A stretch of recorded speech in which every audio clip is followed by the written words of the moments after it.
Halo semuanya. Jadi di sini saya akan menjelaskan tentang pembuatan alignment vertikal dari tikungan alternatif full circle. Jadi untuk langkah pertama itu kita perlu memunculkan dulu surface profile-nya kembali, yaitu dengan cara klik profile, kemudian create surface profile. Nah, di sini pilih trasenya, trase 1, kemudian pilih kontur 1, kemudian klik add.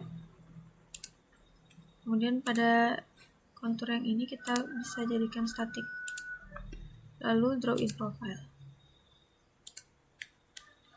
Nah, kemudian namanya bisa kita ganti dengan surface profile trase, lalu bisa kita klik create profile view, lalu bisa kita klik di sini. Nah, di sini kita bisa hilangkan juga garis-garisnya ini dengan klik profilnya, lalu klik kanan, lalu edit profile view style.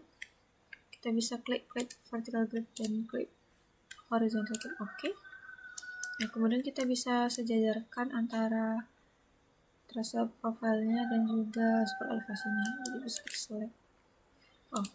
Jadi kita bisa buat X line vertikal.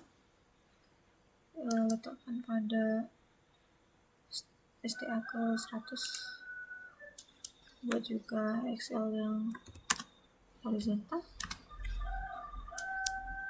untuk mempermudah ini. Kemudian bisa kita select super elevasinya, lalu kita move, ambil pada STA 100, lalu letakkan di titiknya, kemudian bisa kita hapus. Lalu jadi pada penggambaran alignment vertikal itu sebaiknya tidak bersamaan dengan alignment horizontal.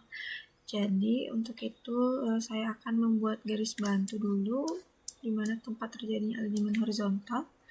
Bisa ketik XL vertikal, tandai itu. Jadi untuk alignment horizontal itu dimulai pada, jadi untuk super elevasinya pada STA 438,47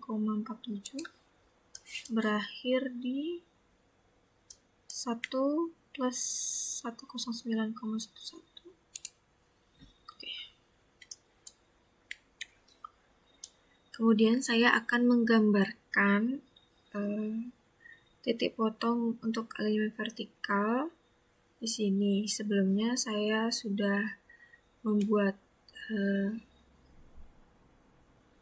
rencana titik potong vertikal agar diusahakan supaya titik potong vertikal itu nantinya bisa menyeimbangi antara volume galian dan juga timbunan. Jadi saya akan menggunakan yang ini.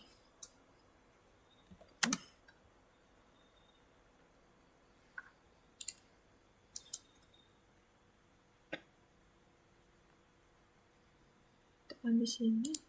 Ini saya buat menggunakan line terlebih dahulu supaya memudahkan. Nah, kemudian jika sudah seperti ini, saya akan menggambarkan dulu profilnya, garis profilnya, yaitu dengan mengklik profile, kemudian pilih profile creation tools, lalu klik ininya, surface trasenya, lalu kita bisa beri nama.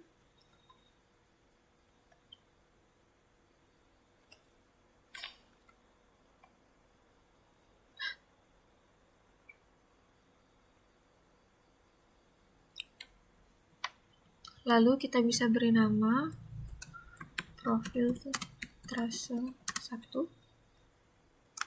Lalu pas di bagian desain kriteria kita bisa checklist use criteria based design. Kemudian pastikan di sini menggunakan ASTO 2011. Lalu kita klik OK. Nah, di profile layout tools ini kita pilih draw tangan. Nah, sekarang kita akan menggambar mengikuti contoh garis elevasi yang sudah dibuat sebelumnya.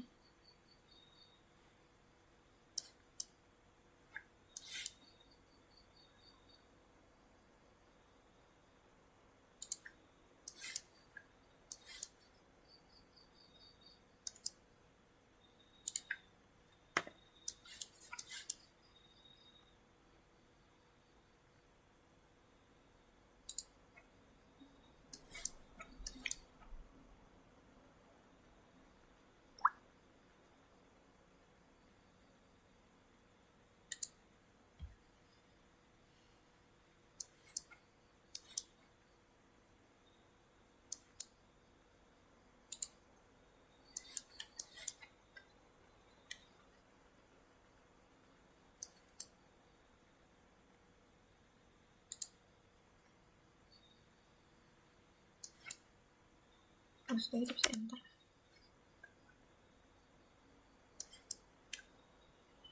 Jadi ini adalah gambar titik-titik potong vertikal yang sudah saya buat. Kemudian kita bisa memunculkan gambar galian dan timbunan yang terbentuk, yaitu dengan cara kita klik dulu profil trasenya, kemudian klik kanan, pilih Profile View Properties. Nah, pada bagi kita pilih Hatch, kemudian klik Cut Area dan juga Fill Area. Kemudian coba kita apply. Oh, sudah terlihat. Lalu kita oke saja. Jadi ini gambar timbunan dan ini gambar galiannya.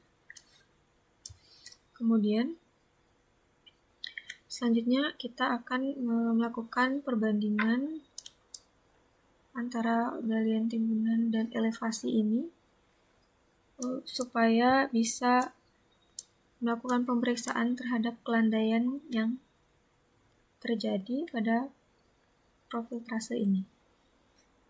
Selanjutnya saya akan memunculkan data alinyemen vertikal, yaitu dengan cara pertama kita klik dulu garisnya, garis profilnya, kemudian pilih Geometry Editor. Nah, klik ini, Profile Grid View. Ini adalah data-data alinyemen vertikal yang terbentuk dari sini. Bisa kita screenshot. Lalu kita pindah ke Microsoft Excel dan coba di input untuk datanya.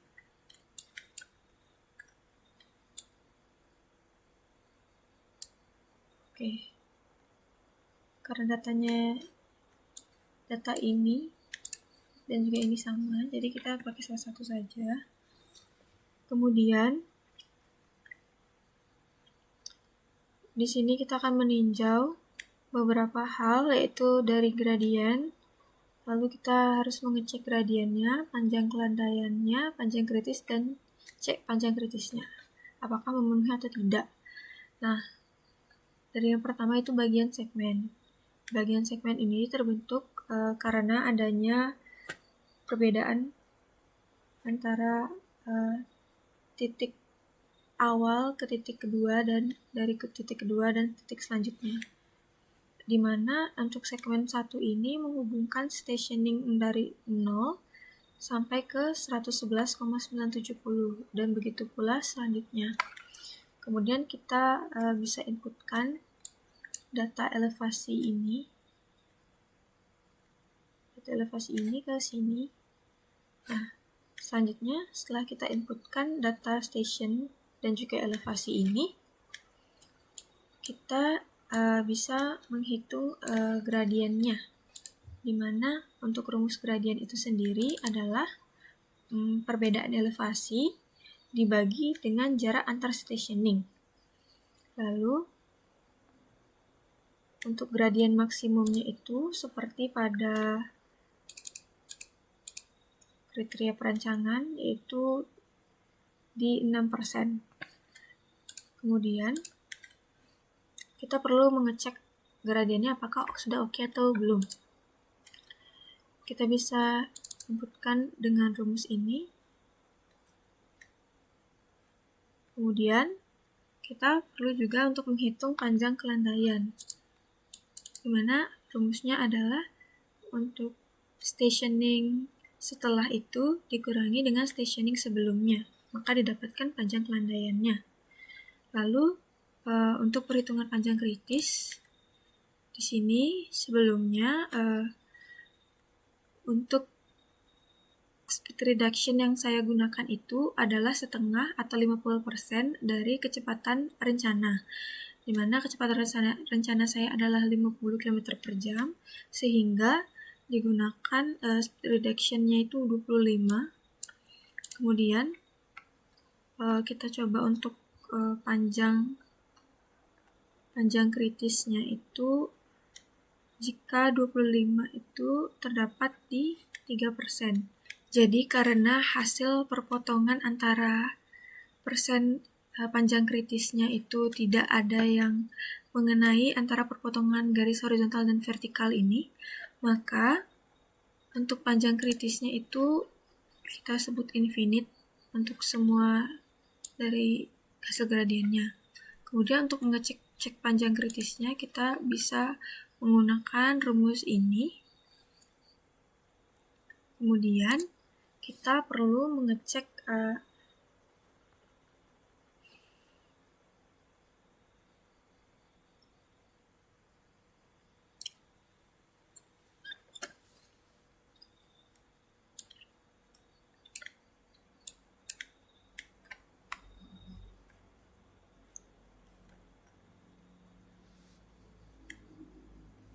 kemudian kita juga perlu mengecek untuk lengkung vertikal yang terjadi, apakah itu cembung atau cekung. Nah, di sini saya sudah membuat klasifikasinya, di mana pada segmen 1 itu terjadi antara 1 dan 2 itu terjadi lengkung vertikal cembung, sedangkan 2 dan 3 itu terjadi lengkung vertikal cekung, dan 3 dan segmen 4 itu terjadi lengkung vertikal cembung. Kemudian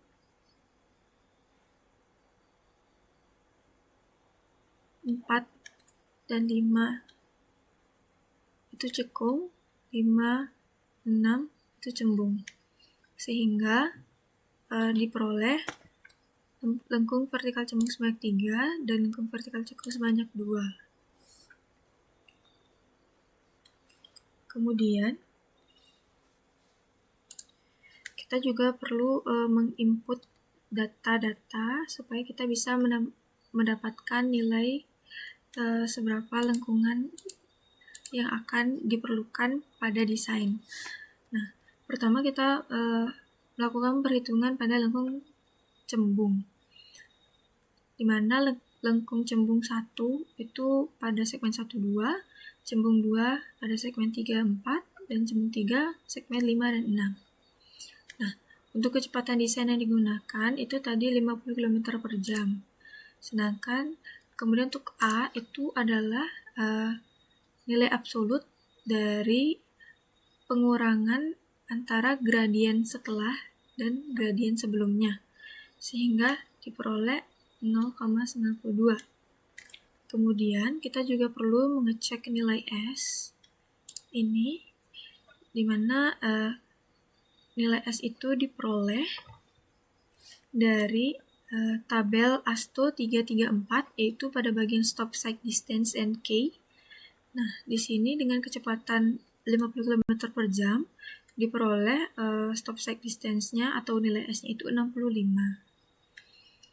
Kemudian untuk nilai K-nya itu diperoleh 7. Kemudian kita juga perlu mengecek L-nya, nilai L-nya dengan rumus ini.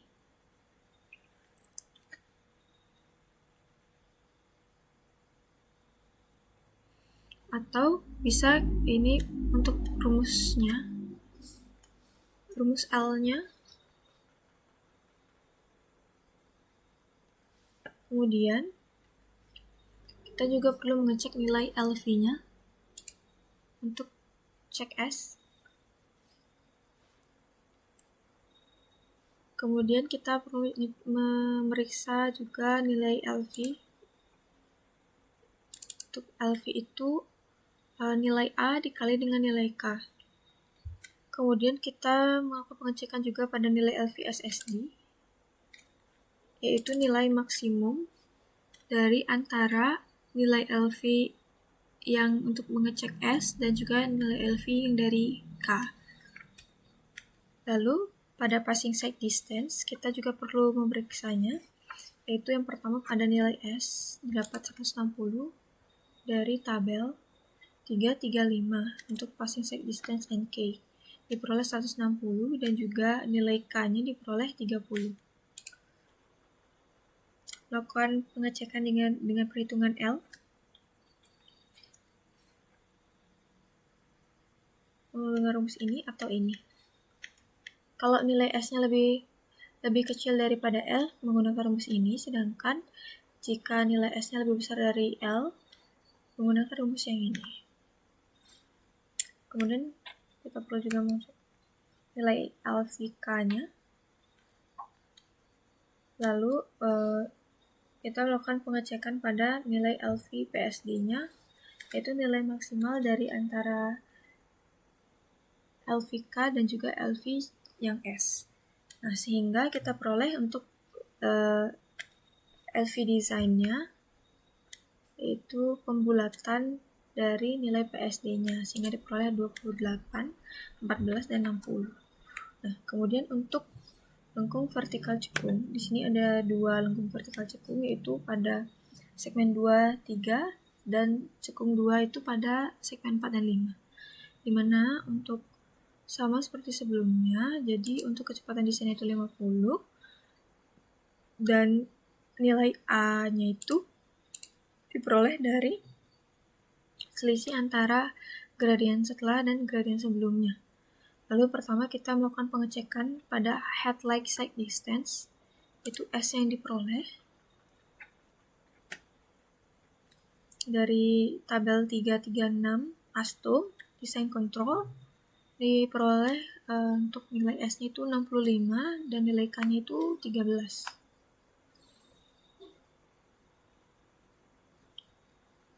Oke.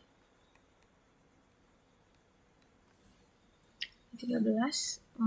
Untuk mencari nilai L-nya itu kita bisa gunakan rumus yang ini atau rumus yang ini.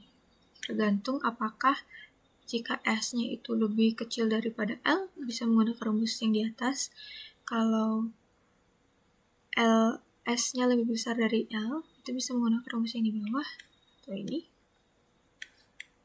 Kemudian kita juga melakukan perhitungan untuk LV cek S-nya dengan rumus ini, lalu LV-nya diperoleh 0. Lalu untuk menghitung passenger comfort LV-nya menggunakan rumus yang ini. Kemudian tadi K-nya didapatkan 13 dari tabel 336. Kemudian kita lakukan pengecekan LV juga dengan mengalihkan nilai K dan juga nilai A. Kemudian sehingga LV design yang kita peroleh itu adalah pembulatan dari 18,412 diperoleh 19. Oke. Jadi setelah ini kita perlu menginputkan hasil-hasil perhitungan Excel ini ke Civil 3D kembali. Setelah ini kita perlu menginput data-data yang sudah diperoleh ini, nilai LV design cembung dan cekung itu, ke Civil 3D dengan cara pertama diklik dulu garis profilnya, kemudian pilih geometry editor, pilih yang free vertical curve parabola. Lalu saya akan membuat untuk lengkung cembungnya terlebih dahulu. Ini bisa kita select first entities, second entities, lalu masukkan tadi desainnya 28, enter. Kemudian cembung kedua di sini 14, enter. Dan cembung ketiga select first entities, second entities 60, enter. Sekarang saya akan membuat yang cekungnya,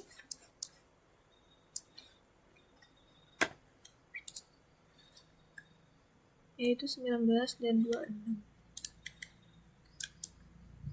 Select,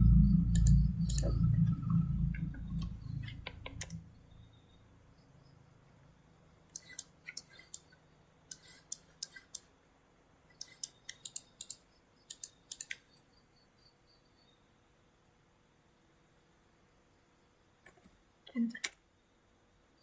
Nah, jika sudah bisa kita silang ya. Oke. Jika sudah seperti ini, artinya untuk alinyemen vertikal yang saya buat sudah selesai. Jadi ini untuk X-line bisa kita hapus terlebih dahulu. Oke. Oh, sebelumnya saya juga ingin menambahkan, jadi untuk lengkung vertikal itu cembung dan cekung itu jika bentuknya seperti ini, maka kita bisa sebut itu lengkung vertikal cembung. Namun jika dia menanjak seperti ini, bisa kita sebut dengan lengkung vertikal cekung. Oke, jadi demikian dapat saya jelaskan mengenai pembuatan alinyemen vertikal. Terima kasih.